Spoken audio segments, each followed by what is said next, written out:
guys, welcome to tutorial 2 and the Thevenin's theorem. So today we are going to use the Thevenin's theorem to calculate the current flowing through our load resistor, which is 5 ohms. So now you've realized that our load is not at the end, it's inside the circuit. And you remember that we used this diagram when we were doing superposition theorem. We used this same diagram to calculate the current through the 5, and we had 2 amperes using superposition. So we are going to verify it using the Thevenin's theorem. So we are also expecting to get 2 amperes to be the current flowing through the 5 using the Thevenin's theorem. So Thevenin's theorem, as we know, we have to find the VTH and the RTH. So in this diagram, let's start with the VTH. We are going to remove our load, open circuit that portion, and find the VTH. So we have what?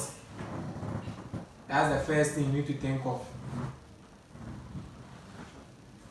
So I have this here. Now this is where I have my load.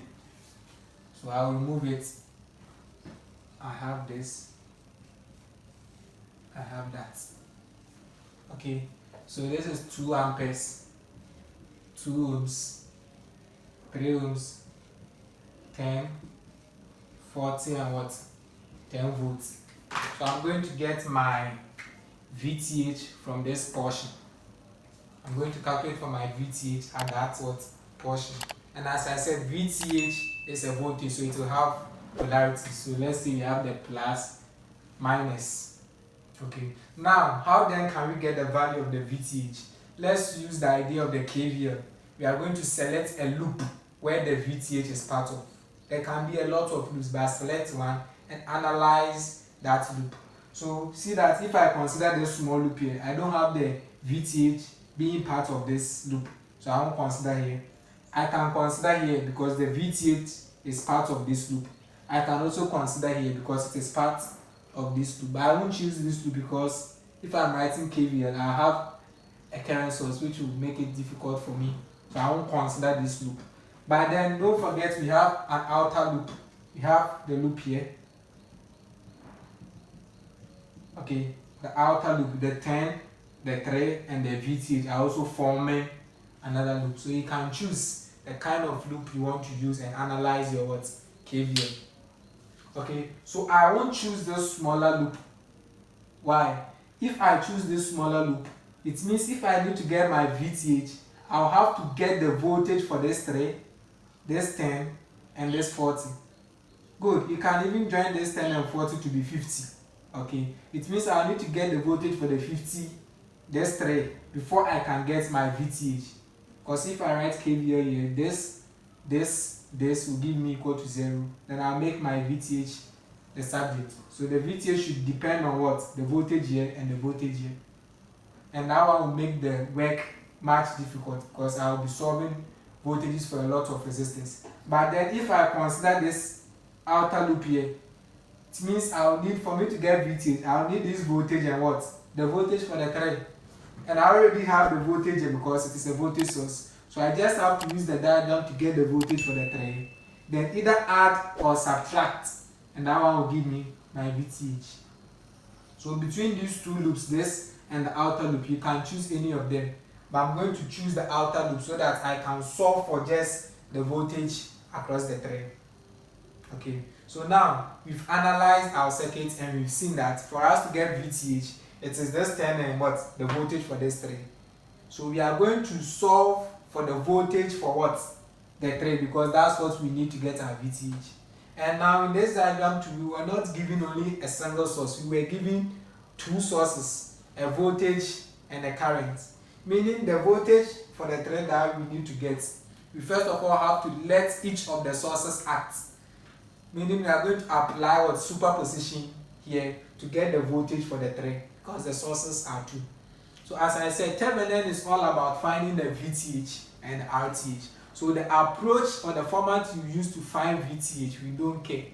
You can use the network reduction, you can use mesh, you can use nodal analysis, you can use superposition, star delta, source transformation, anything. Just get your VTH for us. That's the Thevenin's theorem. So let's say the voltage for the 3 we are interested is called VA. Alright, so we are going to apply the superposition to get VA. So first of all, let us let the 10 volt what act because of the superposition we are going to do. So let 10 volts act. So if 10 volts is acting, we have this.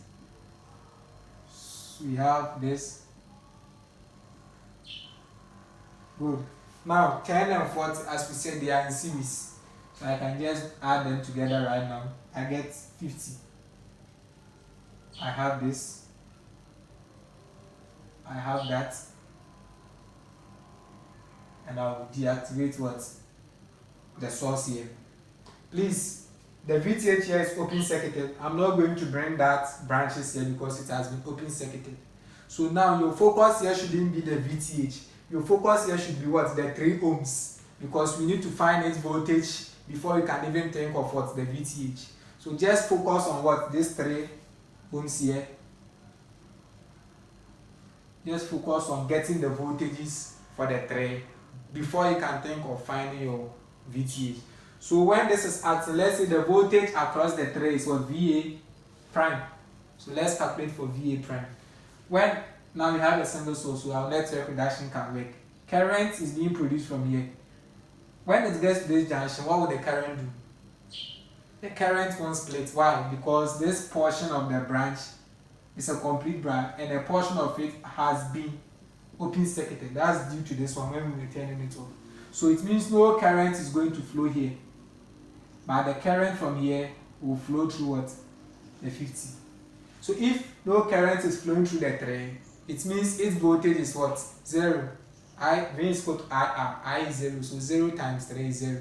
Meaning when the 10 volt is acting, our VA prime is 0 volts. Very simple. No, there is no voltage across the 3 ohms when the 10 volt is acting. So we are going to put that value there. Then find the voltage VA prime when this one is also what's acting. That's very simple. So we have to short circuit the voltage source because this is acting. Good. So we have this, and that. So this is the 50. This is what? 3, 2, and what? 2 amperes. And we need VA prime. That's the voltage across. Please, it is across what? The 3. We are interested in the 3, not the 2. So let's see how we can get VA prime. We have a source here, and the source is a current source. So that current source is in series with these 2 and this 3. So the current flowing through this 3 is the same as the current source, which is 2 amperes. So we can use the Ohm's law and get its voltage. Okay. So VA prime is what? IR, and the I is 2. So 2 times 3 giving us 6 volts. So the voltage across the 3 when the 2 amperes is acting is 6 volts. Now we are going to find the total VA before we can think of what the VTH. So the total VA, let's see whether we are going to add or subtract. So what do we have? When this one was acting, when the 10 volt was acting, the current through this one, there was no current, so the value is what? 0. But when this one is acting, there was a current or there was a voltage 6 volts and the current was moving in this direction. So we've seen that when this one is acting, its current, assuming there was a current here, it would have moved through the 3 in this direction. Okay. When this is acting, it is moving through the 3 in that direction, meaning they are opposites to each other.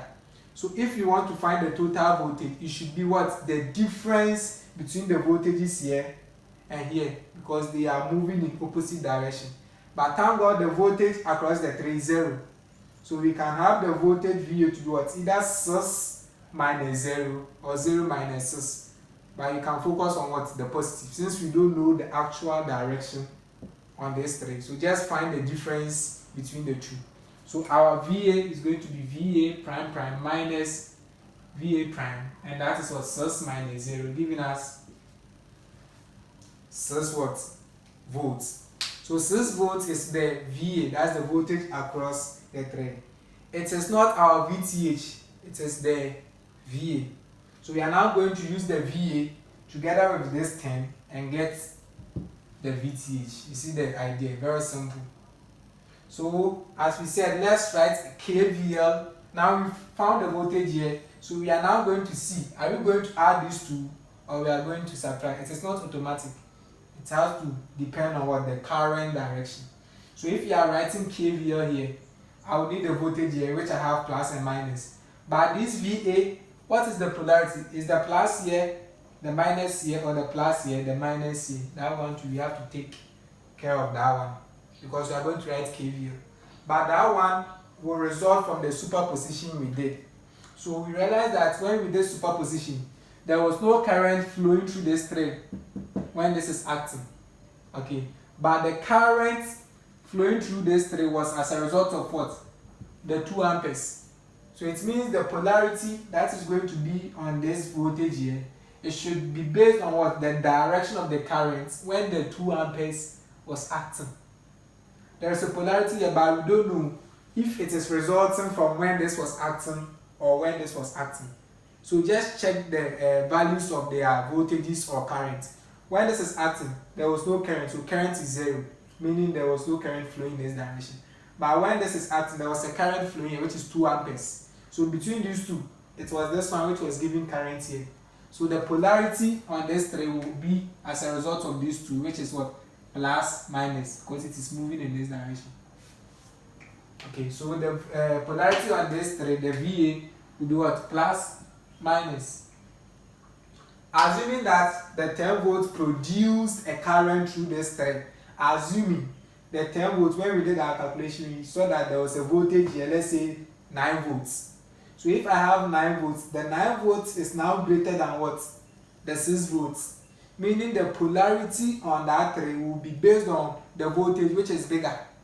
So if this one gave it 9 volts and this one gave it 6 volts, it means the polarity on that voltage will be as a result of the 10 volts. So that one, it would have moved in this direction, plus, minus. But because this is bigger than this one, we are using the polarity on the thread as a result of what?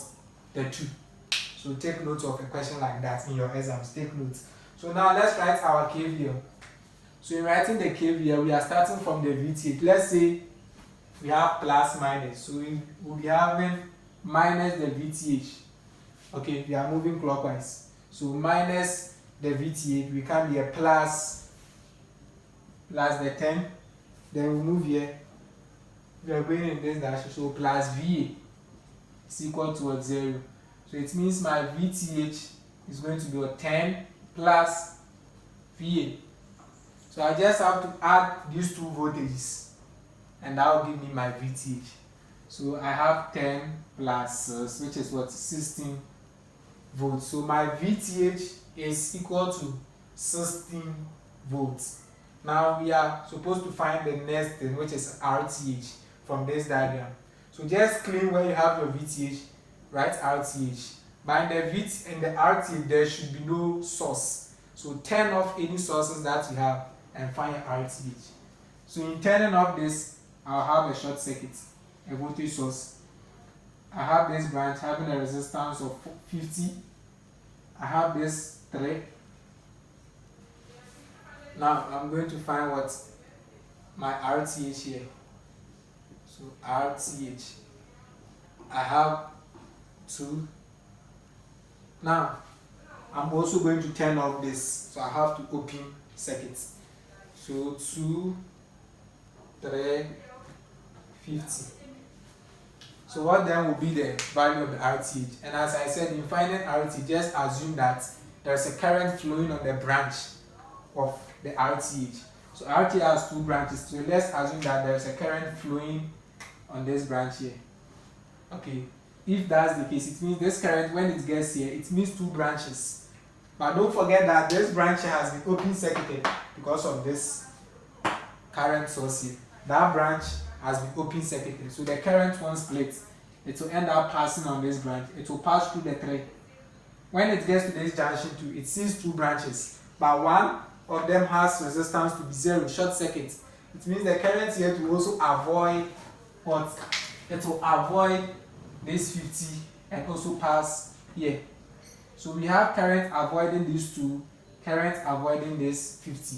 So the only resistor having current value is what? The 3. So it means the effective resistance here, RTH, is the 3 ohms because the current was flowing through. So my RTH is what? 3 ohms. So please take note, it's not any resistor that you see that you need to include in finding your RTH. We only use the resistors which allows current to flow through them. So if there is a resistor and current is not flowing through because of an open circuit or a short circuit, we don't include it in our total resistance. So now we have VTH and RTH. So let's draw our Thevenin equivalent. So a voltage source in series with a resistor, that's the Thevenin's equivalent. So VTH, RTH. So that's the Thevenin equivalent. Now we are going to bring our load and connect it to these terminals. So the load was what? 5. You've seen that so far we've not tackled the 5. We are now going to talk about it. So this is what? The 5. And we need its current. I naught. So from Ohm's law, I naught is equal to what? The VTH over the RTH. So the VTH is what? This is VTH and the R are 2. So we have RTH plus 5. VTH we had 16 over what? RTH, what did we get? 3 plus 5, which is giving us 2 amperes. So the current through the 5 using Thevenin is also giving us 2 amperes as we did with the superposition. So that's the solution to this question. Thank you very much for watching this video.